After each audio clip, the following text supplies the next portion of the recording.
Hello বন্ধুরা, তোমরা সবাই কেমন আছো? আমার বোকা ভাই চ্যানেলে সবাইকে স্বাগত জানাই। আশা করি তোমরা সবাই ভালো আছো, আমরাও খুব ভালো আছি। তো তোমাদের সামনে আমি দেখাচ্ছি, দেখো আমার বাবা কত ফল নিয়ে এসছে আমার গোপাল ভাইয়ের জন্য। তোমাদের যদি ভালো লেগে থাকে প্লিজ কমেন্ট করো, শেয়ার করো, সাবস্ক্রাইব করে দিও। আশা করি তোমাদের ভালো লাগবে। ভিডিওটা পুরোটা দেখো, কত লিচু নিয়ে এসছে দেখো,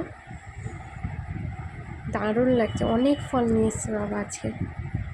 তো আজকের মতন টাটা, দেখা হচ্ছে আবার পরের মিনি ব্লগে। আর ভিডিওটা শেষ করার আগে সবাই একবার হরে কৃষ্ণ বলো, রাধে রাধে। আর আমার গোপাল ভাইকেও রাধে রাধে বলো।